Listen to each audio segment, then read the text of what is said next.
for a brand to turn around and then go, okay, yeah, you surf pipeline a 10 foot, but next week I want you in the Maldives looking like as perfect as possible because we need you for the shoot for the next range. How the hell is an athlete supposed to do that? Like, for them to look the way you're asking them to look, they would have to consume less calories, carbs, they wouldn't be working out as much, they don't want to look as strong, but they're going out to surf the gnarliest wave in the world. So I think that is probably the trickiest part about being a female in the industry. It can be toxic if you don't know who you are and you're not secure in who you are. Because for me, like, I'm an athlete and I see myself as a professional athlete, but I also knew that I needed a bit more money. So it came to a point where I was like, do I go down the road of becoming this like bikini girl that posts a bit more and I'll probably get way more money off the brand, or do I stick to my guns and kind of step away from that brand and be who I am and be the athlete I am and just back my ability and know that my results will come. I just have to keep going with it. Someone that absolutely hated being like in front of a camera in a bikini, I felt so uncomfortable. And then you look at the photos when they come out and you're standing next to someone else and then you're comparing right next to each other. Like, I'm built, like for me, I'm built like an athlete. I'm very strong. I'm not built like a beautiful, like, there's different beauties, but for me, in that moment, I was like, I'm not beautiful compared to this person. I think that's when the spiral started for me, and I was a lot more self-conscious, and I definitely went through a period where I was like, I don't want to show off my legs because my legs are way stronger and bigger, so I was like, I don't want to wear shorts. And like, just little things like you don't realise is having such a big effect on your mental, but then it got to a stage where it was like really affecting me because I was constantly comparing. All week I can say 100% of the tour did not want the cup. 100%. There's not one person that was excited about the cup. Like, who would be? As much as we stood together to try and fight it, and we definitely did. We put up a good fight, but... India Robinson, welcome to Expressions of Interest. Thank you for being here today. Thank you for having me. I'm excited for the chat ahead. Absolutely.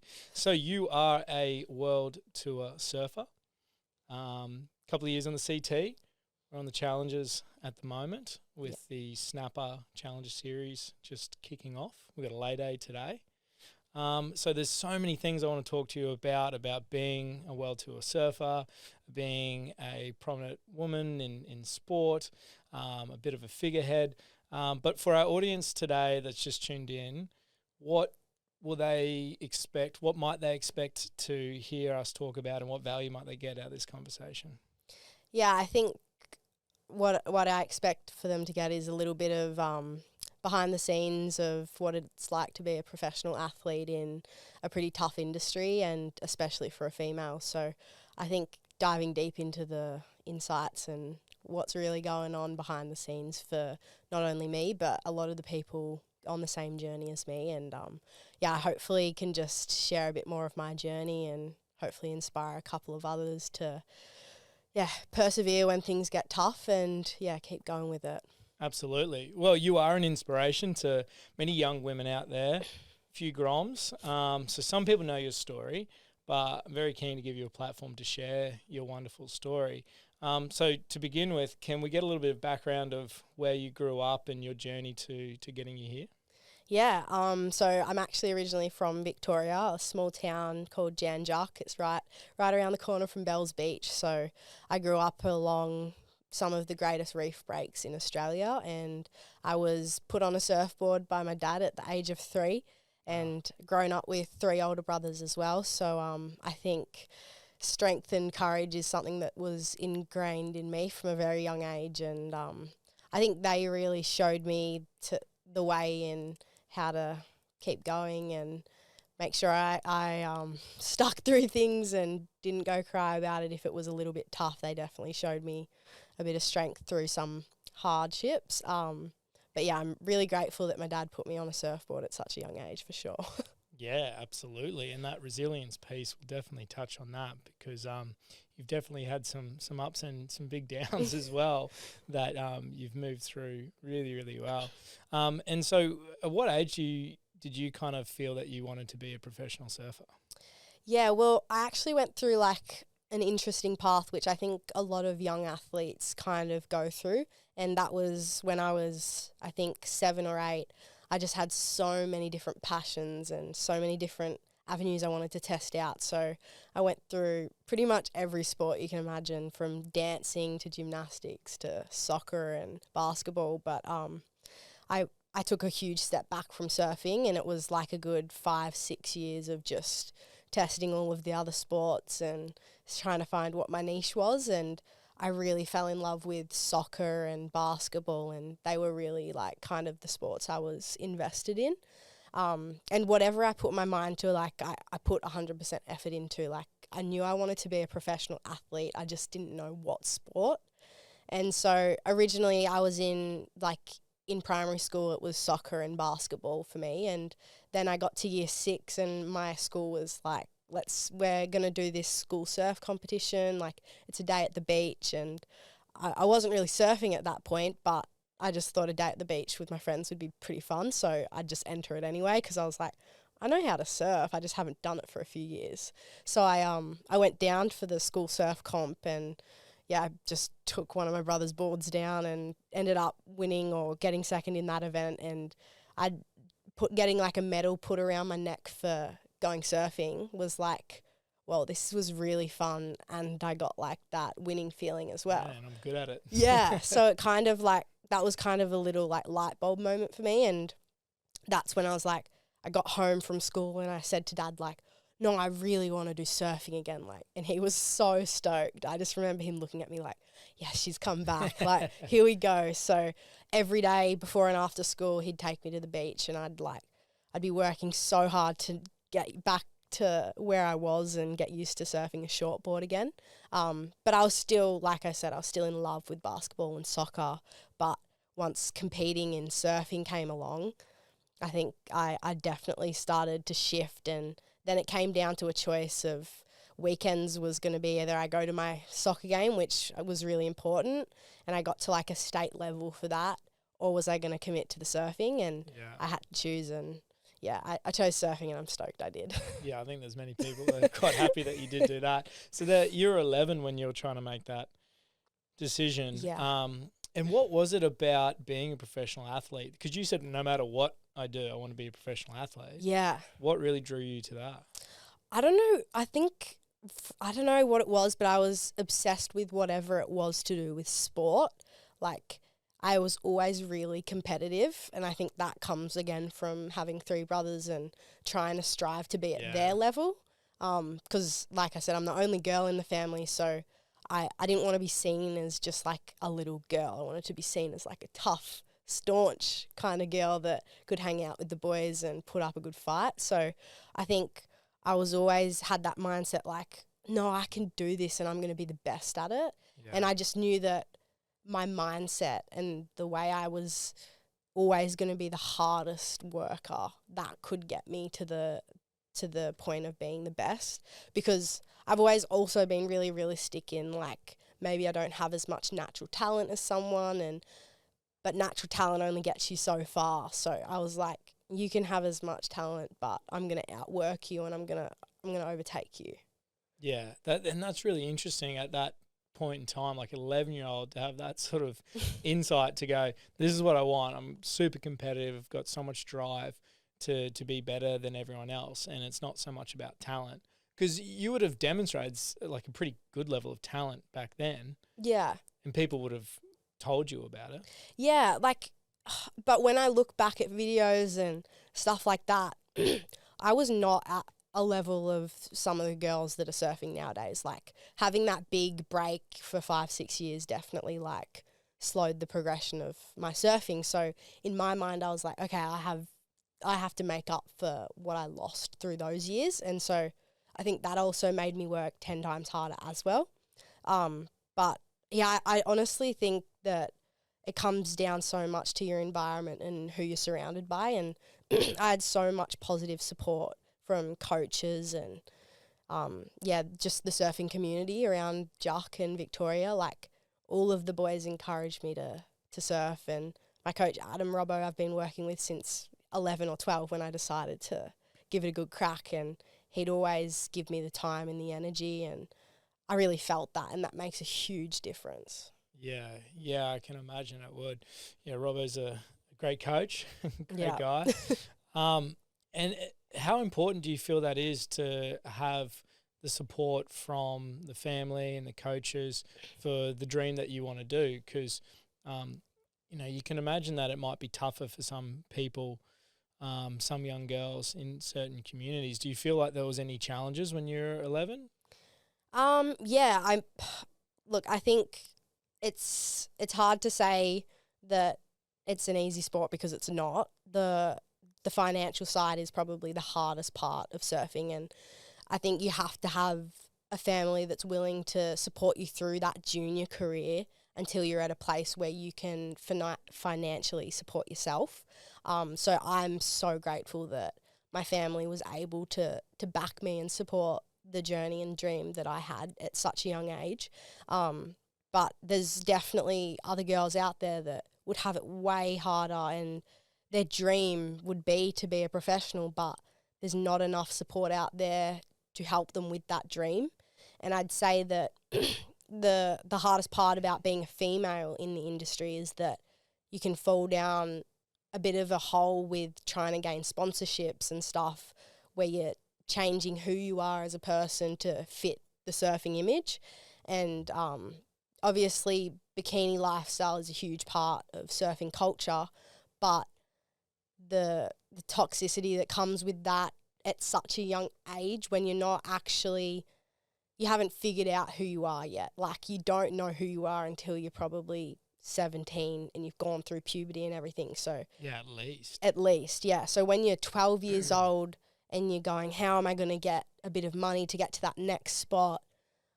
It goes through your mind like, okay, if I start putting myself out there on social media and wearing my bikini up a bit more and doing some of that, maybe a brand will then sponsor me and endorse me. And this is at what age? This is at a very young age. Is that like 12? At 12, 13, goodness. you're seeing honestly, you're seeing it drop even more. Really? Just because of like when girls see a sticker on the board, that's what they want to achieve. Like, they think that's where their dream's going to get brought to fruition if they have a sticker. And I think that's the part where I wanted to bring light to and share that it can be toxic if you don't know who you are and you're not secure in who you are. Because for me, like, I'm an athlete and I see myself as a professional athlete, but I also knew that I needed a bit more money. So it came to a point where I was like, do I go down the road of becoming this like bikini girl that posts a bit more and I'll probably get way more money off the brand, or do I stick to my guns and kind of step away from that brand and be who I am and be the athlete I am and just back my ability and know that my results will come. I just have to keep going with it. So I think that is probably the trickiest part about being a female in the industry. Oh my goodness, just hearing that story, I think just reflecting is going, I don't think many males in that situation would even have the awareness of how different that situation is.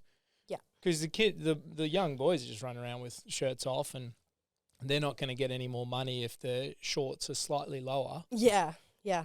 To your point, you're consciously at like a 12-year-old age where there's, as you said, you don't know who you are. Yeah. You haven't developed this sense of self and what your values are and what right choices and morality are. And yet you're having to be presented with the option of, do I do this thing that might make me feel slightly uncomfortable, but it's what society is kind of wanting, that I wear bikinis and I, as you said, like make them smaller or whatnot, because I need to fund this dream that I'm trying to get to. Yeah. That is a awfully difficult proposition to think through in such a young age. Yeah. And do you see that problem getting worse or changing, or how do you see it today? I think it's still a big issue for sure, but I think now that we're at a place where social media has definitely found its place in the world, like when I was that young, it was kind of fresh and new and all of the brands were definitely asking for certain things. I think now it's at a place where it's there, but the world and the society is also coming to a place of realising equality in sport, realising how amazing female athletes are for the ability they do in that sport. And so I think we're getting more acknowledgement for the way we're surfing and like the clips we're putting out, not necessarily what we're wearing in those clips. Very much so a couple years ago, you wouldn't be seeing videos unless it was someone that was wearing, like I said, a pretty small bikini, and it will get crazy amount of views because the brands are pushing that. And all of the billboards are pushed with these bikini models and the beach lifestyle. Whereas I think we've started to see a shift where there are some brands that are investing in good surfing and good female athletes. Not enough, like definitely not enough, and we're not at a level where it should be. But I have started to see a bit of a change. But I think the change needs to be it needs to happen a bit quicker and it needs to be bigger, just because of how much it's affecting the younger generation and how they're looking at themselves in the mirror. Like, there's so many young girls that are scrolling through Instagram seeing unrealistic body standards. And so for them, they think that's what they have to be. And it's not healthy a lot of the time because everyone's body's different and it craves something different. So for you to try and mirror someone else is never going to end well. No, not at all. And then there's all the different filters and AI. Exactly. And it's just literally not realistically achievable to look in certain ways that we see at the end product. Yeah. And I'm curious how you navigated that. Like, you have the awareness of it now.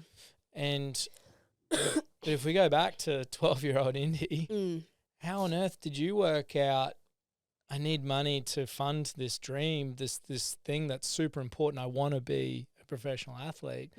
How did you try and work out what values you were with the beach lifestyle and brands? Yeah, I think I was in like that 12 to 13 age bracket. I was pretty well, I'd say, like sheltered, or like my parents and stuff made sure that I was having fun and was doing, like, I was only doing like Grom Search event and board riders events, like, and then I started doing state rounds, and I was very much like in a Victorian bubble. I hadn't really been exposed to too much outside of the social media. Like, that's all I'd seen. But then as I started to travel more and started to be brought up to the Gold Coast for an event or be with the brand, like, that's when I really started to notice myself comparing to the others around me. And we'd be doing a photo shoot and I'd just be like, oh, they're wanting me to wear a certain thing for this photo shoot, but Well, they specifically asked you. yeah, like that, if they released a new range, they want you to wear a certain thing. But for me, I was like, I don't really want to be that person that is wearing that because I'm not comfortable in that. And so being put in a position where I was around so many people, and that, like, don't get me wrong, there's people that thrive in that environment and like they are meant to be doing that, like they love it. But for me, that's someone that absolutely hated being like in front of a camera in a bikini. I felt so uncomfortable. And then you look at the photos when they come out and you're standing next to someone else and then you're comparing right next to each other. Like, I'm built, like, for me, I'm built like an athlete. I'm very strong. I'm not built like a beautiful, there's different beauties, but for me in that moment I was like, I'm not beautiful compared to this person. So it was like a bit of a shock to go through, and I think that's when the spiral started for me, and I was a lot more self-conscious, and I definitely went through a period where I was like, I don't want to show off my legs because my legs are way stronger and bigger, so I was like, I don't want to wear shorts. And like just little things like you don't realise is having such a big effect on your mental, but then it got to a stage where it was like really affecting me because I was constantly comparing. So then I got to a place when I was like 15 or 16, after doing it for a few years, I got another email saying like, we need you to post at this time in this bikini. And I was like, oh crap, like this is like, I can't do this. Like I don't want to do it. And then I sat down with Michelle Mitchell from Surfing Oz, and I was, like I said, I was at that crossroads of figuring out who am I going to be, and like I know that all I want to do is be like the best surfer I can be. I don't care about the rest, but do I have to do that in order to be the best? Like I didn't know. Yeah. I was so unsure, and for me that's where values played like the biggest life-changing role for me. Was like we sat down and she said just pick your values, pick 5 or 6 values, line them up, and then I picked the values and we looked at them, and I was like, okay, these are my values. And then I was like, oh, if I do what they're asking me to do, it's literally going against every single one of my values. So that for me was like a clear cut, like, okay, I'm done, I'm ripping the sticker off. Like I'm walking away from that. Like as much as maybe it'll set me back a bit with a bit of money, it's really killing my confidence and my mindset. And man, the day I got to rip that sticker off felt so good. I can imagine. Oh, it felt so freeing to then go surf a competition for myself. Like I wasn't thinking about the brand that wanted me to wear something. I was thinking like, I'm doing this for me, like, and I can wear what I want and I don't care. I love that. And it's such an important message to get out. And I love firstly the awareness piece. Is there's so many people that would not be aware of the scrutiny, the expectations, the pressure that young female athletes feel across all sports, but especially in a sport like surfing, which has this image of the beach life, as you call it. Yeah. And there's this extra added pressure to show more skin. Yeah. To appeal to social media and this sort of got to look a certain way. And that's so difficult for young women to deal with. I can't imagine what that's like, and I don't pretend to imagine what it's like at all. And so I really appreciate you sharing that. But there's so many little gems in there as well that I want to touch on, because if young women are listening to it and going, oh, okay, so the way Indy moved through that is that she looked at her values. And how would you, because I've seen you post on social media about your values, and you're really big in that space. Michelle's done an awesome job there. How would you explain what values are to people that might not have really done this work in this area? Yeah, I'd say like in the simplest way, I'd say that values are something to hold you accountable for the decisions you make and how you live your lifestyle. So for me, if I say, like for me at the moment, my values are trust, gratitude, and commitment. So I have to trust my team, and I have to trust that sometimes I have to do harder things in order to get to a better place. I have to commit to the plan that's put in front of me, and I just want to be grateful that I'm healthy. Like those are my 3 things. So if I have to make a hard decision through the day, if it's like I should go surfing in the morning, and I don't feel good, I look at my values and go, that's not really part of the plan. I need to like trust that one free surf potentially will set me back instead of move me forward, and like just be grateful, like we're here and we're present and we're able to compete. Like hold on to those 3 things. And I feel like that is able to bring me back to like a present moment when you're like going through that flutter of thoughts and you're in a tricky situation, you're trying to figure out, what do I do? I always just look at the values I have in front of me, and realistically in front of you is telling you your decision. Like when I did that and I made the decision and I saw that being with that brand was opposite to the values of me as a person, it was clear cut that I needed to make this decision. So I'd just say that if you go through the process of figuring out what your values are, then making those hard decisions is made so much easier. Yeah, absolutely. I love it. And it's gives you that direction piece, doesn't it? It's like a compass. Yeah. You can't ever achieve it, but it allows you to head in a certain direction. Exactly, yeah. And that knowing of going in the direction that's valued, that's important to you, feels really good from the inside. It's this connection. It's like that gut feeling, like, yes, this is important to me because I've thought about it. And then it's supposed to be evident in the behaviours that you do. So then you have that choice. Yeah. Do I move towards my values? Yeah. Do I move away from my values? And it's a really powerful way to help us move through difficult decisions. Yeah. And so it's amazing that you could do that at that younger age. And so then you then looked at it and going, I've got this choice to take on this money from this sponsor that's going to help me achieve my dream, which is really important to me. But now that I've looked at my values, it's against what I want to be about and who I want to be, importantly. Yeah. And so that sounds like it made that decision a lot easier. Very much. Like, I honestly, after I was like, why didn't I do this earlier? Like, I wish I had known it earlier, because like I said, I put myself through hell for 2 years because I was stuck in a loophole with my own mind, comparing myself to others.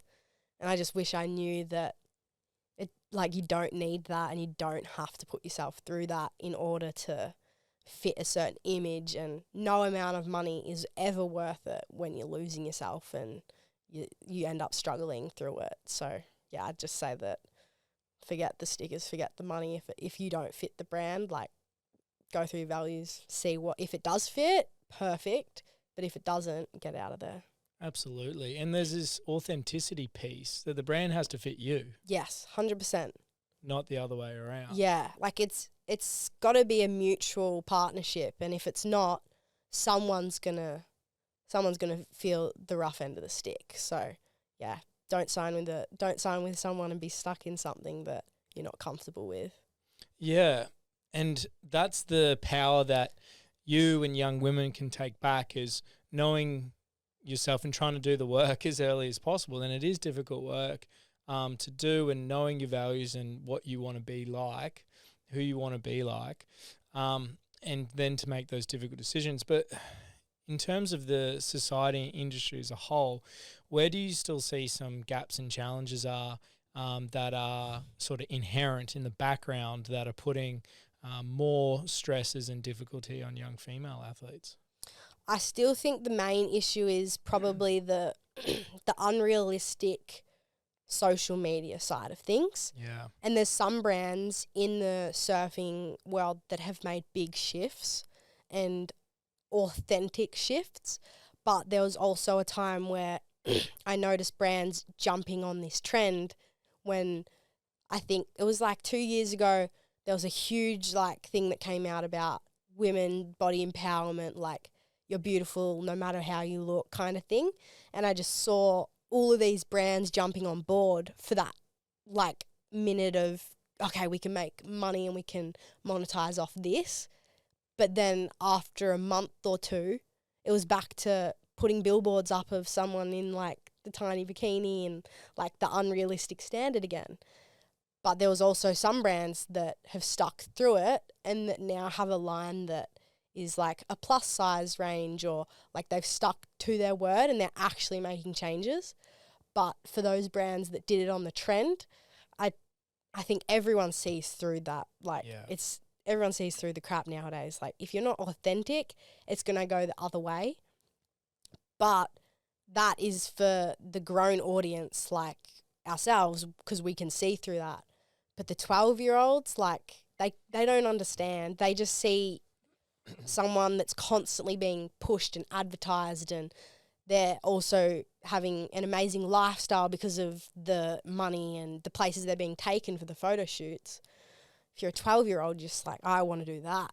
I want to get what they're getting. So I'm going to, if you're 12 and you want to figure out how to get there, in their minds, the easiest way to do that is to potentially not eat as much or run more, and because they don't know the effects of what doing those things can do. So I think that's the dangerous part, is that some of these brands still are pushing such unrealistic standards.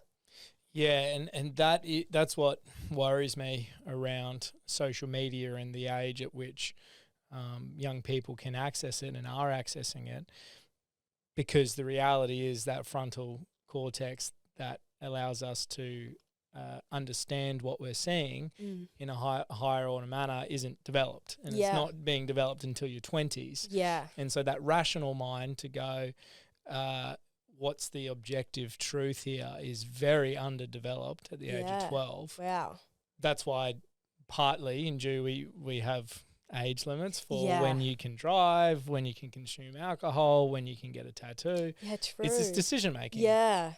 And yet there's this decision making aspect there where they're seeing it at such a young age, yet they go, hey, I want to be like this person. They've got all the views, they've got the sponsors, they've got the stickers. I need to be more like that. Yeah. And it's a really tricky proposition for both young people as well as parents. I was going to say, like, that I think is the next piece is, like, how would you speak to a parent to try and... Because obviously a parent's job is to just make their kid as happy and healthy as possible. But how do you do that when in their mind all they want to do is be like that, but you can, as a parent, you can see it being unhealthy? I don't know how you navigate that as a parent. That'd be really hard. Yeah, because you can't just say, or it'd be extremely difficult to say you're not allowed social media. Yeah. Maybe there might be a lower bracket age that, you know, maybe not like a 7-year-old having social media, but you do see that. I think there needs to be a readiness of the young person. Yeah. How ready, and that's at different ages. Yeah. Everyone's different, the readiness to understand what they're doing. Yeah. But I think there needs to be boundaries in place for sure. You know, and that's not even going into screen time. Yeah. And all the other effects there on attention for sure.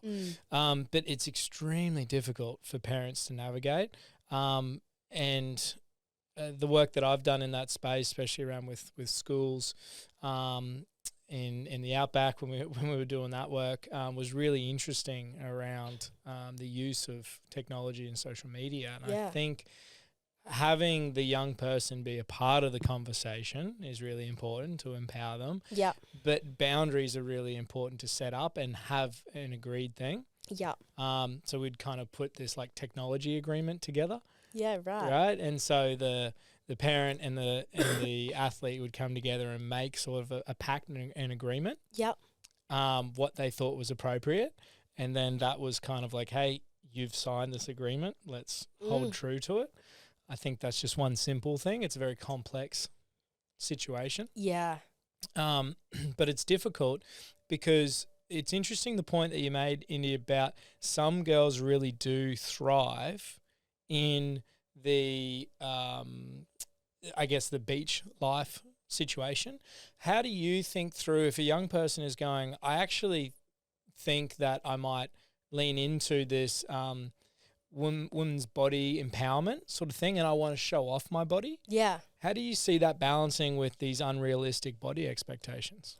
I think it would come from one, is it their decision? Like, have they made this decision consciously because they want to do it, or has it come from a pressure from someone else or an outside perspective? I think I'd just look at them and you can quite often tell if they genuinely are so comfortable in that space or if it is coming from a place of pressure. But I think I still hold true to that when you're that young, you don't know. Like, I don't think anyone at 12 or 13 is at a space where they're going to be comfortable for the rest of their life knowing that they did that or that they were doing that for the right reasons. I don't know if that's, like you said, they're still so young and the way that their brain hasn't developed. I can't see anyone at that young of an age making the decision just because they have decided to. When you're that young, like when I was 12, man, I was living in my wetsuit. I looked like a boy. Like, I was as ratty as they would come. Like, I wouldn't shower for a couple of days because I loved the salt and sand in my hair. Like, you're not thinking about what you look like at that age because you just want to have as much fun as you possibly can.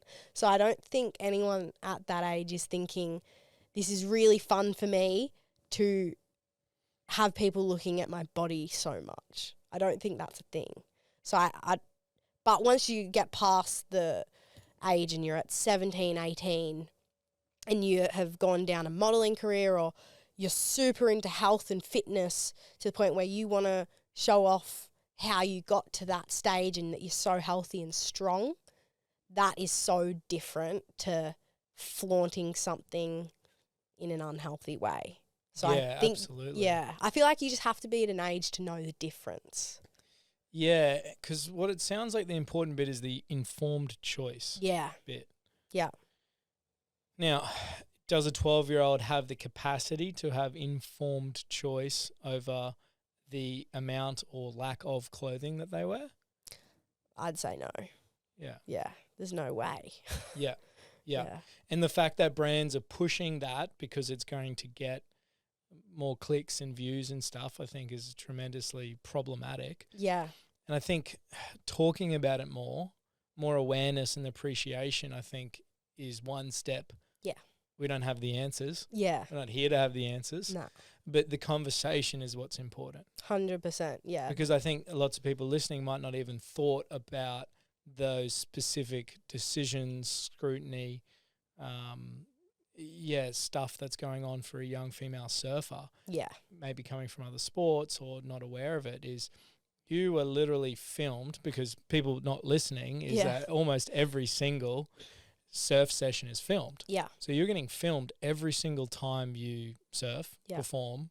And so you're seeing yourself in less clothing a lot of times. Yeah. I don't know about, Vico, it's bloody cold, so you're in, 5'4" or something. Yeah. You're in your hoodie and booties and stuff. So depending on where you are, but there's this expectation, especially from brands, to wear less clothing, and that's getting younger and younger. Yeah. Yeah. And I think the brands will say, they might say that they're not doing that, but they are. Like, they might not be pushing the 12-year-olds on their page, but the way they're going about pushing their content is affecting 50% of the 12-year-olds that are on social media. So I think that's where that's where I say the brands need to be more conscious of how they're pushing this content. And would you say one way for the brands to be more conscious of this is for us as consumers to provide awareness and put pressure by our consumption? If we consume certain products, we're reaffirming the thing that they want. Like, as you said before, with they jumped on that trend for 2 months. Yeah. Why did they come off? There's lots of different reasons. Yeah. But if us as consumers go, no, this is actually what we want to, this is what we're going to buy, this is what we're going to consume, then we're going to have influence over what they're putting out to some degree. Yeah. I think, I wish I could say it was as simple as that, but in actuality, like, there's only 3 or 4 major surf companies in the industry. So for families and people that want to buy those bikinis and clothes for their children, there's actually not that much variety. So I don't know if us as consumers is going to be able to change that enough. I think more so it will come from us speaking about it and them holding themselves accountable for some of the choices they've made. And as a brand, they probably need to take a look inwards.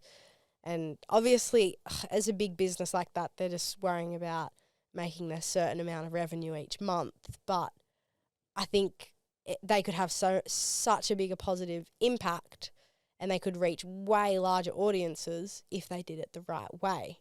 But how do we explain that to such a big brand that's still getting their revenue because there's no fighting from outside businesses? Like, when the surf industry, I think through this next Olympic cycle, we'll probably start to see more businesses being brought up, and they'll add more bikinis and sporting equipment and stuff like that. But until that happens, there's not really a reason for them to change what they're doing. Yeah, it sounds like we need to provide a reason to Yeah. do it. I think one way is it's not just a women's issue. Yeah. It's a men's issue. Yeah. It's an everyone's issue. Yeah. And I think sometimes it gets siloed into there's just women fighting for women. Yeah. But, I mean, us as men, we have mothers, sisters, partners, daughters. So everyone has women in their life. Yeah. And so I don't really understand how it's not a man's issue too. It's like, do you care about the future of the women in your life. Yeah. It's like, who would say no to that? Yeah. So I think men need to stand up more and speak to this, because unfortunately the reality is that men's voices kind of at the moment get a little bit more listened to than women, and there's not enough men talking about it. For sure. And getting it out, and being passionate about it. Yeah. And providing awareness for it. Yeah, definitely. Yeah, and it's just that understanding of setting back, because I wasn't aware of it for a long period of time as well. But hearing you talk about it, you're going, yeah, I don't want that to be the future. Like, as you know, like I work with some young female athletes in a range of different spaces. I've got lots of important females in my life. And it's like, what sort of future are we trying to create for these people? Exactly. And what can we do to make the world a better place? And, not to go down the, eating space, but that's a really tricky space that ends up affecting some people as well, because how do I then change what I look like? Yeah, exactly. And I think on top of that is now, because as you've demonstrated, the level of performance is getting greater and greater, and there's such a strength and conditioning aspect to it, is that like your requirements to be physiologically ready at a certain level is getting higher and higher. Yeah. So now I think on top of that is, well, there's a performance requirement to have the strength. That's going to have a different effect on the appearance as well. Oh, for sure. So like what they're asking is literally like unachievable, because we're now at a point where, thank God, women's surfing is seen as equal to the men. So we're on the same tour, we're surfing the same level of waves, which are like the gnarliest waves in the world. We can't be looking like weak, or we can't be these thin, perky little... We have to be strong. We have to be like ready to battle and fight these humongous waves. Like realistically, we're trying to be like as strong as the males as well, because we're doing what they're doing. So for a brand to turn around and then go, okay, yeah, you surf pipeline a 10 foot, but next week I want you in the Maldives looking like as perfect as possible because we need you for the shoot for the next range. How the hell is an athlete supposed to do that? Like, for them to look the way you're asking them to look, they would have to consume less calories, carbs, they wouldn't be working out as much, they don't want to look as strong, but they're going out to surf the gnarliest wave in the world. It's literally dangerous. You're harming your own athletes. Like, it's so unrealistic.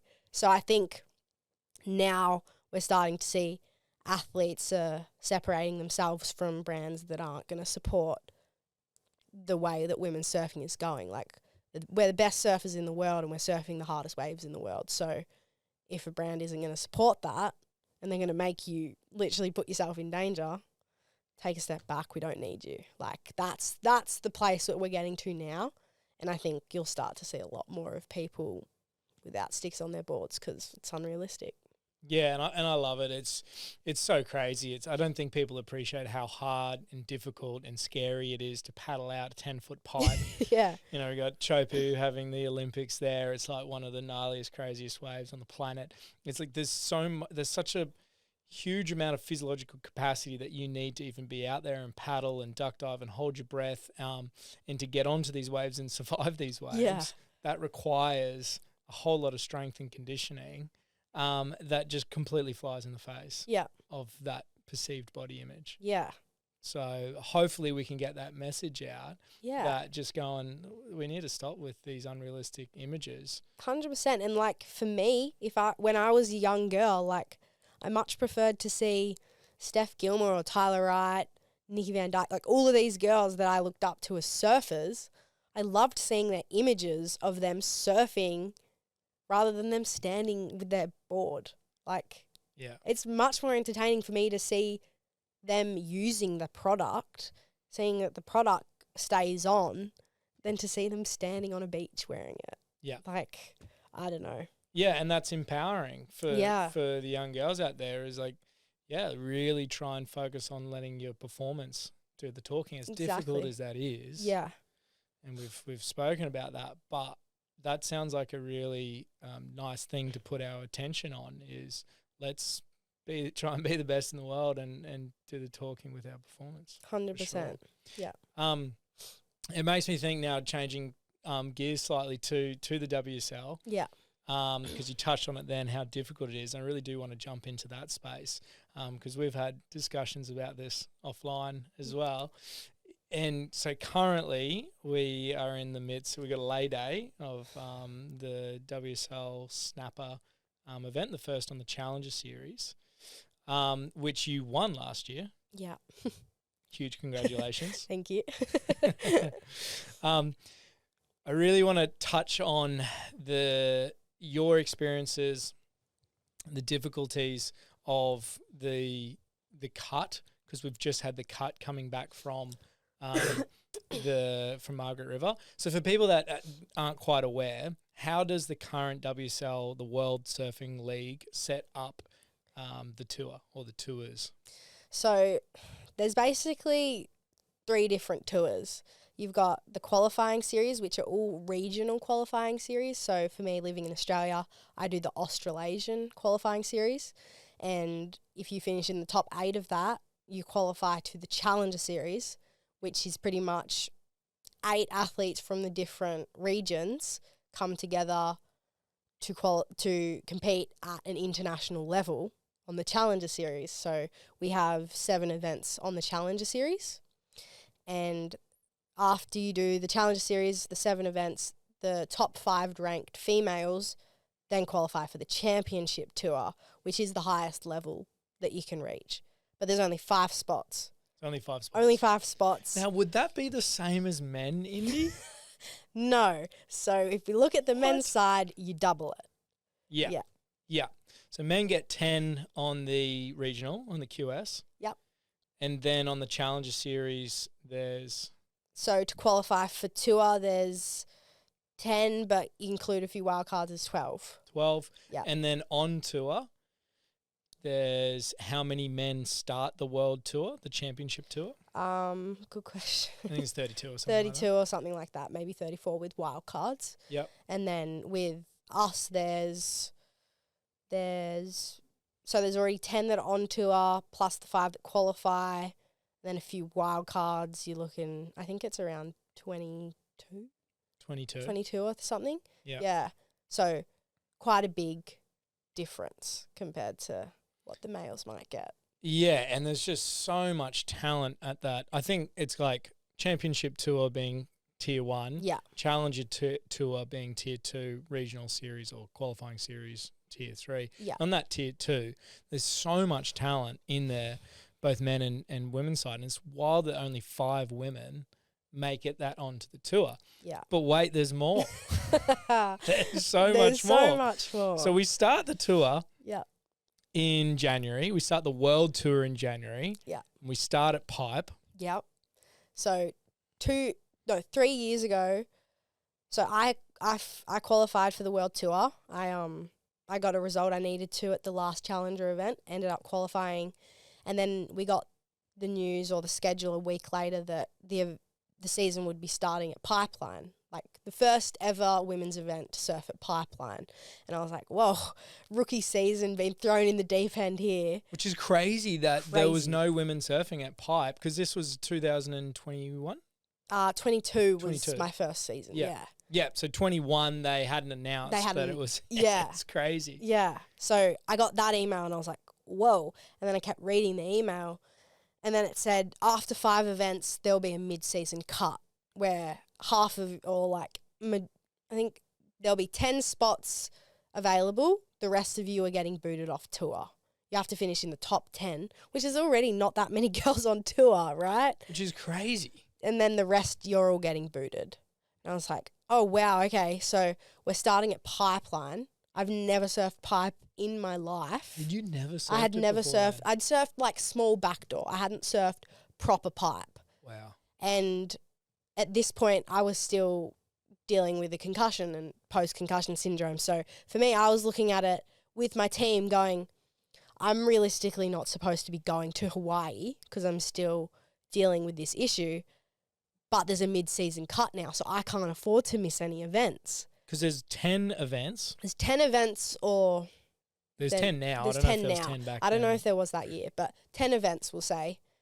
But you've got 5 to perform in, and if you don't, you get cut. And the whole dream that you've had since the 12-year-old girl Yeah. or younger to be on the world tour, and you've finally achieved it, getting a crazy result at Haleiwa, I believe. Yeah. And getting to there and going, oh my goodness, I've got to perform in 5 events with all the craziness of the ocean. Otherwise, my dream, I get kicked off and I get relegated back to the second tour. What was that like? It was so, it was so hard to comprehend that I'd worked so hard to reach the dream tour, which is what from afar, you always think it is just like the biggest dream. Like, it looks so nice, but when I got that email and I figured out the schedule and I was looking at because realistically, all of the venues in the first half are the hardest waves in the world to try and navigate. Like, you go from pipe to then sunset, which is just a huge open ocean water wave. Lucky for me, that suits my strengths, but for a lot of people, that wave is so hard. Then you go to Portugal. Portugal is pretty much a glorified closeout.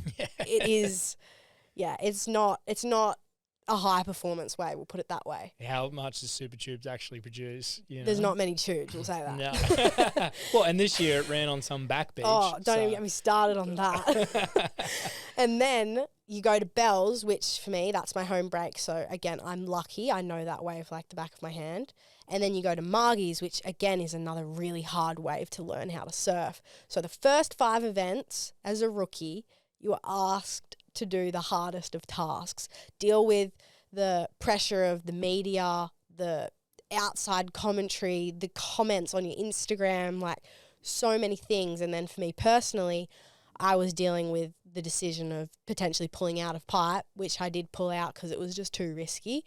So I knew, okay, that's one event. That's my one event that is done. Like, that's my throwaway result. The rest have to count. Otherwise, I'm not making the mid-season cut. So in my head, I was dealing with so much pressure.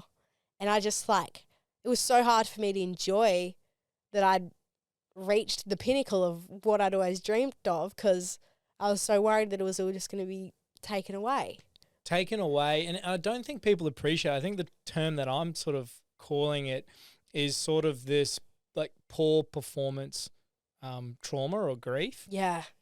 Because I don't think people really appreciate how much time, sacrifice, energy, financial sacrifice goes into making this tour. As you said, you had to win, you had to be in the top 8 in the regionals, and then you had to make top 5 of the second world tour, be top 5 in that whole world spot, get on.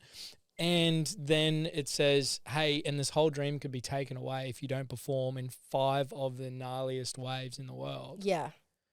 Like, that is just so difficult. And then not only are you expected to perform, but you somehow got to look like you're having fun. Yeah. And enjoying it. Yeah. And doing all the media. Yeah. And everything goes with it and the scrutiny and everything like that. Yeah. Like, what is that like? It was so hard. And at that point, when they decided to bring the mid-season cut in, they also signed a deal with Apple TV to make a reality show, and that was called Make or Break, which ended up kind of flopping. But in amongst all the chaos of being a rookie, dealing with my own health issues, now we have this camera and this microphone in my face 24/7, and they just appear when I'm in my worst states, like when I had to pull out of pipe. There'd just be a camera in my face when I'm obviously upset, I'm crying, and then same thing, all of the saddest, toughest moments, they were capturing that. And I just think that that was the worst way that they possibly could have shown surfing. Like, yeah, that did is you have not any say of it?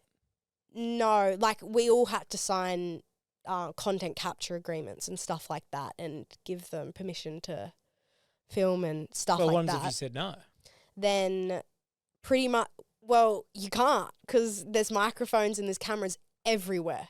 Like, we're talking like hidden in spots. Like, they are everywhere. So if you don't sign it, are you not going to be allowed in the locker room? Like, what happens there? So that for me was just like, you've added another thing for us to deal with as rookies. Like, we don't need that. But for me, it was more so like, I just had so much going on for me personally that I couldn't deal with like all of these things and people trying to follow storylines of upsets and heartbreak. And it's like, don't do that. Like, follow the amazing triumphs and like see how us as athletes, like you said, we sacrifice so much to get here. Show that. Show the process of getting here. Show what we've sacrificed to be in this position. Don't show what it's like at the lowest of points and not also acknowledge how amazing we've done to get here.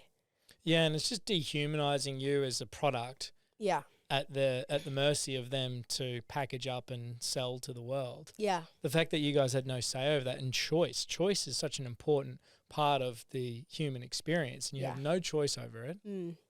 Even if you did, you're going, well, I'm a rookie on tour, I kind of got to follow the status quo. Exactly, yeah. And what was, I don't know if you can speak to this, but with everyone else, because that's the first year that the cut was on, what was the temperature of that? And was there any choice? And did you guys get asked about the mid-season cut as the people doing the actual thing? Yeah, so I'll say that us as athletes, I can say 100% of the tour did not want the cut. 100%. 100%. There's not one person that was excited about the cut. Like, who would be? Because potentially everyone was sitting on the fence with, okay, am I going to have a livelihood or am I not? Can I feed my family or do I look for second options? No one wanted that. There was no security. So I'll say that, yeah, no one wanted the cut, but they had already made the decision. They had already made the agreements. They'd done, as WSL, they had chosen that's what we're going to do. So we as athletes, as much as we stood together to try and fight it, and we definitely did, we put up a good fight, but we were met with harder decisions and people that could fight harder than we could. So we couldn't go against it. We had to just accept that that's what it was and, try to deal with it. But, yeah, no one was happy, and I don't think, even as viewers, the people I talk to, I don't think anyone's really stoked on the cut. No, but it's just crazy to me that you can have 100% of the athlete cohort be totally against a decision that has such impact on themselves. And, you know, from my position being a health practitioner in this space, huge implications on athletes' mental health. Yes. And well-being. Yet they don't seem to be listening. No, and I think that's the part that probably upsets me the most and upsets a lot of the athletes is like, you got to be willing to listen to us and actually take on board that we're struggling and that this isn't a sustainable lifestyle. Like, for me, say I worked 5 years or something on the qualifying series, which honestly, compared to other people, isn't that long. Like, I did it pretty quickly in comparison to a lot of others. But some people could work 10 years, say, on the qualifying series. They get to the Challenger Series, they might struggle on the Challenger Series for a couple years, and then they crack the bubble. They've worked so hard, put their whole livelihood into it, and then for you guys to just go, you're done after 5 events, and then that's it. Like, you're cut. Like, you don't get any further support. Like, you're not going to have someone reaching out to check in on you. There's none of that. It's just like, back to the Challenger Series you go, good luck, with a week turnaround. Yes, and that's wild. I heard that I don't know if you can speak to this, but the WhatsApp chat, you just get booted as soon as you lose your heat. Oh my God, it was So my first year as a rookie, like, all of the little things are really exciting, like being in a group chat and seeing like all of the conversations with Kelly and Steph and like Carissa. You're just talking with all of the people you've looked up to, and then I got cut, and I reckon like 10 minutes later or 20 minutes later, I was in the locker room, like, I was devastated. Like, I was so upset because I was so close. And then I looked at my phone, it was like removed from the chat. And I was like, what? Already? You couldn't have like waited till the event actually finished? I was like, oh crap, like, okay, see you then. It's just wild, the lack of compassion, the lack of wraparound and support. Yeah.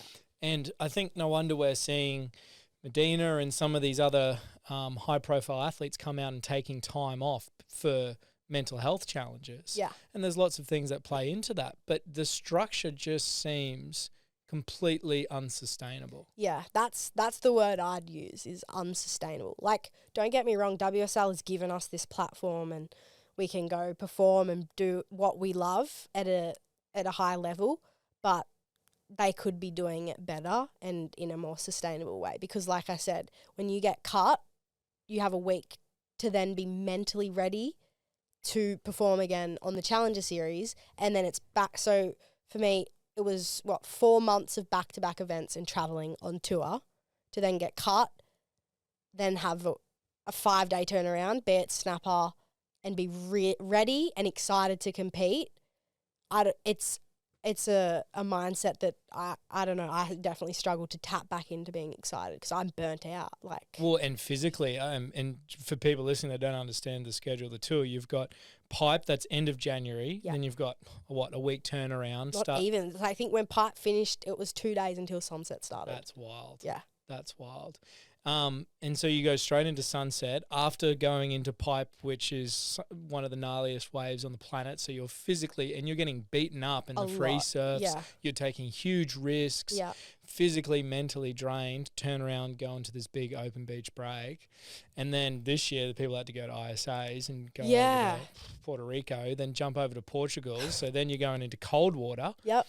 And deal with that closeout, straight down to Bells in March. Yep. And get that in because we got to do it in Easter. And so that's another, I mean, it wasn't that cold this year, but big waves, big open water stuff. And then over to Margaret River, which, it wasn't as big this year, but last year was like 10, 14 foot days. And so you've got a crazy demand on the body, and you've got 5 events, as you say, to put food on the table and to keep doing the dream, all squished into, which is essentially 3 months. Yeah. And you've got flying around, bouncing around the world. And so how many people rocked up to Bells sick? Oh my God. So for me, I was burnt out just after the Hawaiian leg. So I got home and then I got crazy sick and I had to hop on the flight to Portugal. And like, got so much medication and antibiotics.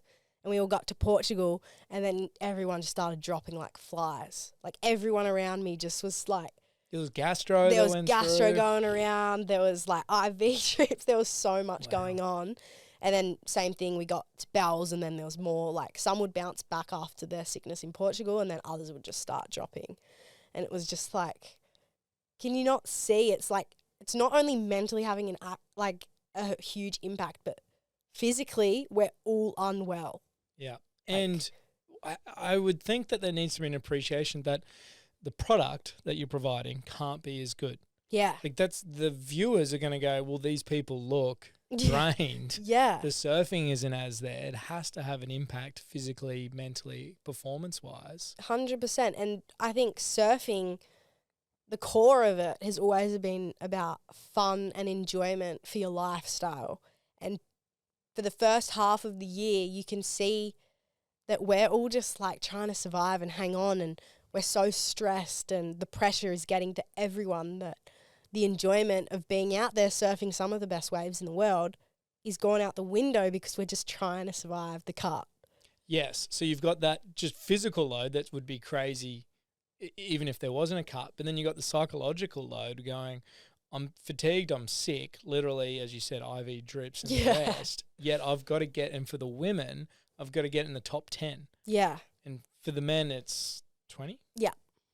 Which is crazy because, like, if we think about it compared to, like, tennis, it's like top 10, otherwise you're not on the WTA anymore. Or footy, instead of having an 18-week season.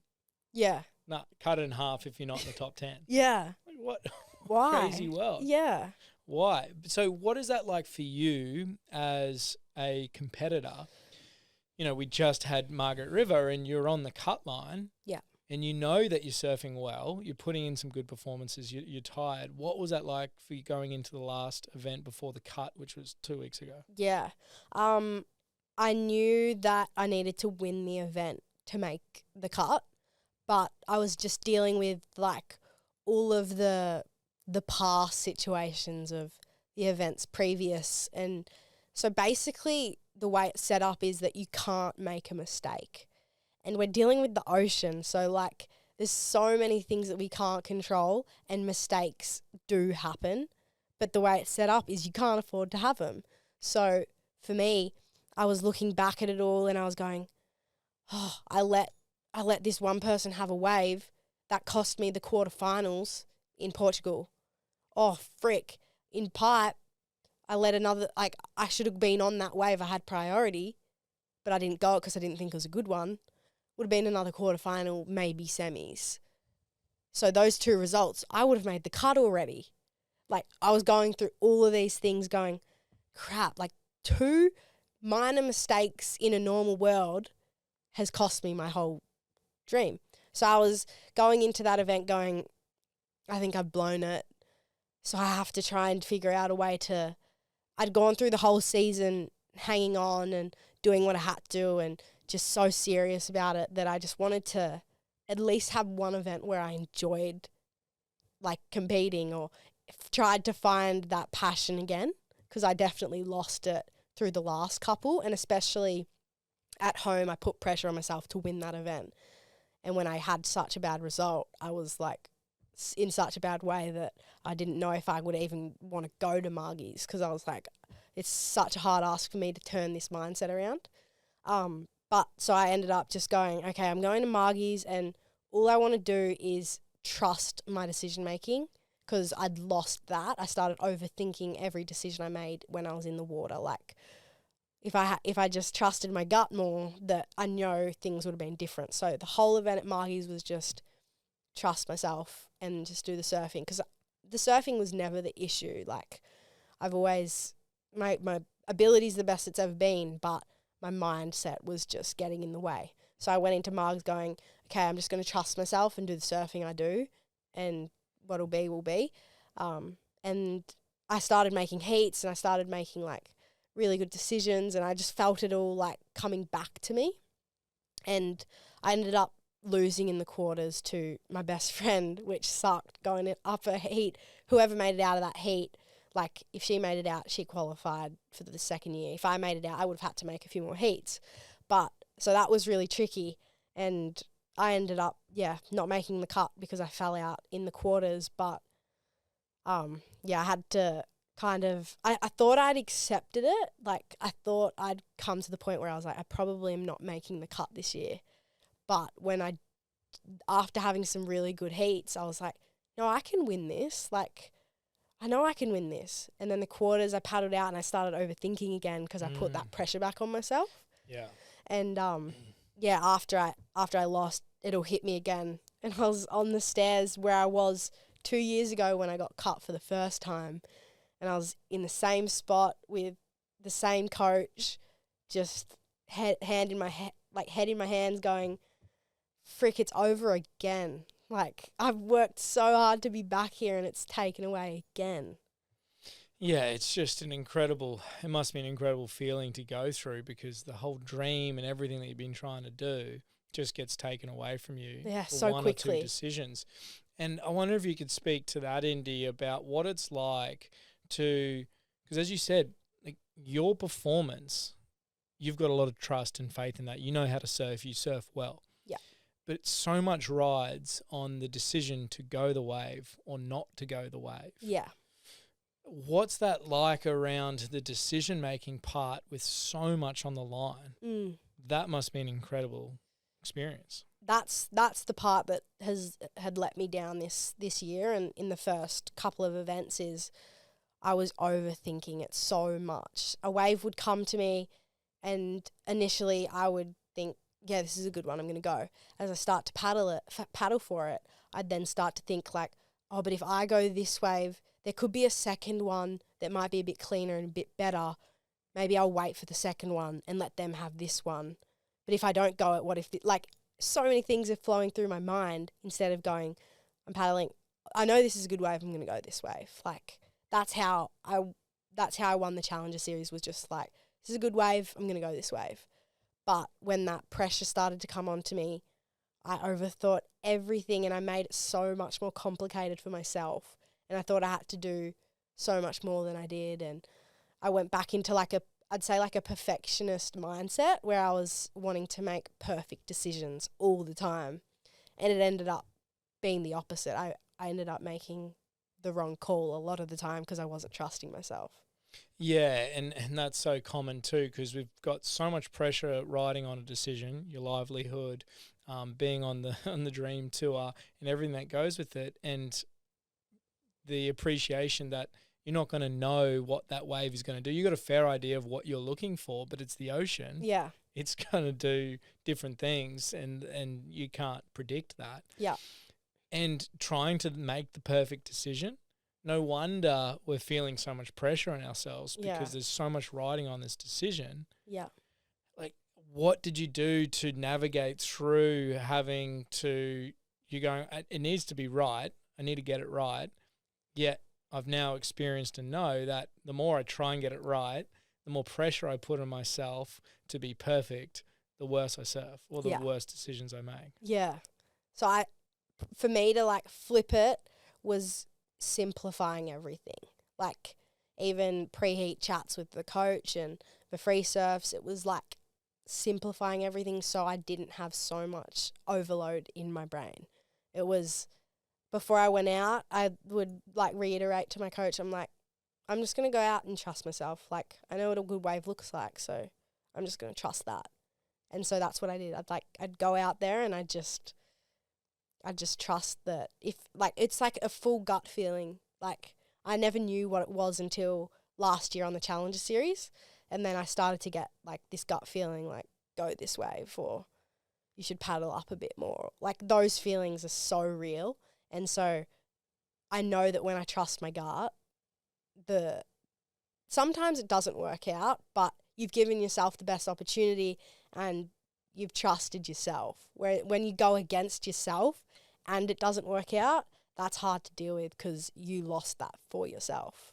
Absolutely. Yeah, it's going, one of your values is trust. Yeah. So I want to act according to my values. Yeah. But also, if I trust myself in this moment, it's the best thing I can do for me. I want to act in a trustful way. Yeah. It also seems to have a performance benefit. Mm. Doesn't mean that I'm going to get the right outcome every time. Yeah. But it's something that I want to act with, and so that's important to me. Yeah. I think that's really important, act the way that you want to, act willingly regardless of everything that's going on. Mm. And trust is such an important theme to you. Regardless of what happens, did I act with trust in myself? Yeah. Yeah. I think that's the important message. Yeah, right? I 100% agree with that, because the events that I did trust myself, I was able to overcome the losses a lot quicker than the ones where I didn't, for sure. Well, and even tapping into what you've said previously around doing things for other people and brands and stuff like that, if we're just doing the action to get the result, because even though it's important to us that we just want to achieve the number, the thing, and that we're going to feel better about ourselves if we, win and stay on tour and everything like that. It doesn't have an account to how you actually feel and how you want to act as well. Yeah. And so I think that's a nice thing to appreciate, is that we need to act the way that is important to us. Yeah. And it just so happens that it also has a good performance benefit too. Yeah. Yeah. Yeah, it's an interesting space, but it's so hard because our mind is so uncertain about this outcome that we then start trying to run scenarios and overthink. Yeah, we just make it harder for ourselves. Oh, so much with everything going on there. So you didn't make the cut, didn't make top 10. And it's crazy that only top 10 women get on it. So hopefully we can advocate for the same amount of spots. Yeah. That makes sense. Yeah. And now you got a week to recover, and now we're back at snapper. Like, what is that like to go, okay, I've had the hardest moment in my career, and now I've got to back up and turn around and defend your title at snapper? Yeah, the first time around, I wasn't able to bounce back. Like, when I first got cut the first time, I was a mess, and I lost first round at snapper, and I was not even ready to paddle out. Like, I was so burnt out, but I was also dealing with a huge health issue. So my priorities were just all over the place. I didn't know what I was doing, and I didn't know where I belonged anymore. And then this time around, I still had those thoughts of like, I'm so tired, I'm so exhausted, and I don't know how I'm going to get excited for this event. So I was honest with the team around me, and I was like, guys, I don't know how I'm going to be ready for this event, but I'm mentally not like excited to compete. I'm so flat and I don't have much energy. And so pretty much when I got here, it was like, what can we do to like help you to get to a place so you are ready to compete? And so like we try to do little things, to whether that's going for a fun surf or being around people that make me happy, and little things to lift the mood and things like that. But also knowing my coaches and the team around me were also good at putting into perspective, like, you can feel like shit and perform. Like, last year when you won this event, India, you were cooked. Like, you were in such a bad way and you won the event. So, like, just remember that you don't have to be feeling amazing to do well. And surfing my first heat at snapper, I was definitely flat. I was like, you can hear it, I'm starting to get sick. I'm getting run down, like, it's all hitting me, but I'm in a better place mentally because of the people I have around me. Yeah, I love that, and it's such a credit to you, and for that story for last year about you couldn't even free surf in between, but yet you pushed through and you found a way to win. I think that sounds really empowering, that you know you've done it before. Yeah. That you don't need to feel amazing to surf amazing. Yeah. That's really empowering. And I am very conscious of your time as well, because it's a late day and you are in the middle of the event. But I do want to just give you an opportunity to speak to the amazing work that you're doing with Queen in Me platform. Can you please give us a quick rundown of what that is? Yeah, well, from this chat, I feel like everyone can probably hear that I'm very passionate about supporting the younger generation of females and making sure that they have tools to choose the right things that are going to be the best decisions for them, whatever that may be, but just making an informed decision with that. So I have a business that I started called Queen in Me, and I run surf camps and workshops, and the aim of Queen in Me is to inspire, empower and educate the younger girls. And through the process of me getting to the highest level of surfing, I feel like I'm at a point where I can pass on some of the knowledge that I have learnt. And I just know that when I was younger, I wish I had someone or something to look up to and learn from. And I'm so passionate about values, and I think they're the biggest tool that young girls and parents can teach their kids, is for them to have values and stick to their values. So that's the main message, is to educate them with values, give them tools and help them achieve all of their goals and dreams. It's amazing. And where can they find information and engage with Queen in Me? Yeah, so there's an Instagram page. It's queeninme_est. And then there's a website, queeninme.com.au. So have a look, and hopefully there'll be a few more camps and workshops soon. Yeah, we'll put a link in the show notes. Perfect. For sure. But, I mean, just listening to you today, Indy, like, I'm more aware and passionate about the situations that you've brought up, especially with young women in surfing, young athletes. So I do want to say huge thank you and appreciation to all the wonderful work that you've done in this space and the work that you'll continue to do. You are an inspiration and a big educator in this space. So thank you for all your hard work. Yeah, thanks for having me on. It was a fun chat.